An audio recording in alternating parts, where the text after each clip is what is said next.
There are mysterious vans roaming around San Francisco.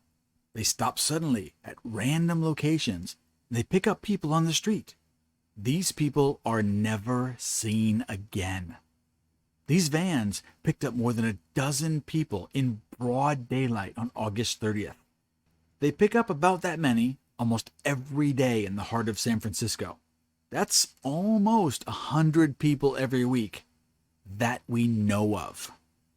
These vans are part of the local government, and the drivers are city employees. These are morgue vans, and they drive around picking up bodies that have pressed the game over button from drug overdoses. Now, San Francisco has a serious drug abuse and homeless problem. This is old news. It's always been this way. In the 60s and 70s, it was weed. In the 80s and 90s, it was crack, pills, ecstasy. The 2000s were dominated by heroin. But back then, people had the decency to try and hide it, because if you got caught, straight to jail. But now, it's fentanyl. It's cheap. It's extremely potent. And it's flowing over the border by the truckload every day. You know, if only there was some way to control what came over the border. I mean, a border, technically, it's supposed to be a line of territorial sovereignty, a geographical area over which its government has authority. But it appears that the current government has no desire to control that, or in some cases even acknowledge that a border exists. Now, I wish we could get a border czar or something like that to take control and solve this problem. Oh well, a topic for another time perhaps.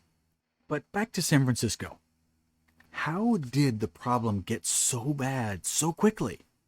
Well, the quick answer is Democrats and nonsense leftist policies. The actual laws have decriminalized the use of all drugs. But that's barely scratching the surface of why this problem is getting worse. Drugs and the personal use of recreational drugs is an interesting concept. The libertarians will say that everyone is free to use any drug they choose, as long as it doesn't affect anyone else. If you want to enjoy a pound of your favorite white powder in your basement, and then watch a marathon of Ren and Stimpy, why would anyone care? But when you compare libertarian policies to leftist policies, they both agree that everyone should be able to do any drug they choose. But then they add the "my body, my choice" talking points, and you are no longer allowed to have an opinion when their drug use affects your life. This is how you get the human waste on the sidewalks in front of an elementary school. Their drug use causes them to shit in the street, but you have to step over it. Sure, this directly affects you, but the new policies protect the drug users instead of the people that have to get up in the morning and go to work. This also shows what they value. The deadbeat drug users are more important than you. They want homeless drug addicts. They actually need them to keep the system running. The amount of money being stolen from taxpayers and being awarded to rich people from other rich people is utterly astounding. I found the perfect example to convey this thought. King County spends $65 million to move 300 homeless people out of freeway camps. Newsflash, it doesn't cost $65 million to move 300 people. This is a common example of just money laundering. Some, quote, nonprofit homeless advocate group begged the local government for just heaps of money to help the homeless. Then they spent the money in 2 or 3 years of committee meetings and champagne brunches to solve the problem. Now, in the end, the solution was to move the tents about a mile away to a new homeless camp. It didn't solve the problem. It didn't fix homelessness. It didn't even get them new tents. They spent almost $217,000 per person to move them. Well, essentially, across the street? Where did the money go? Well, it went directly into the pockets of the homeless advocate mafia. But these mafia members, they reinvest their lavish salary into the re-election campaigns of the people that got them these lucrative contracts. So, they get another contract, then they reinvest into re-election campaigns. And this process repeats over and over and over. The more homeless, the more contracts. The more contracts, the more political donations.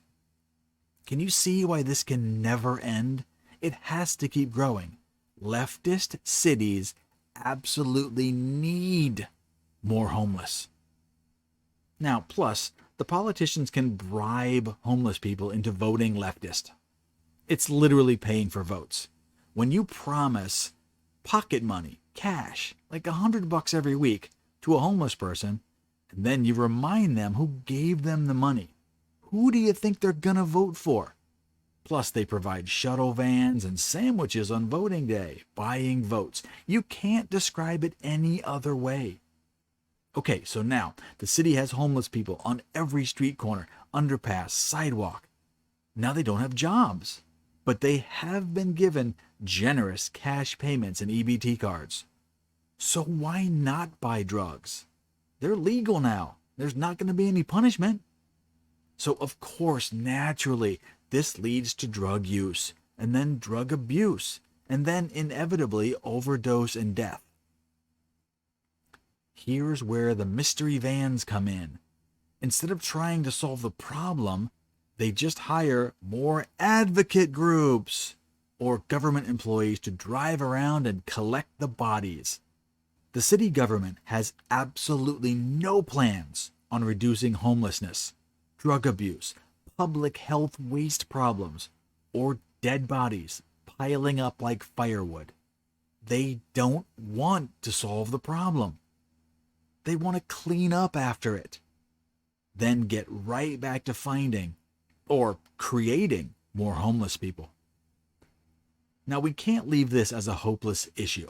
There are solutions. In fact, there's only one solution. Stop making this profitable. Take away the money. That's it.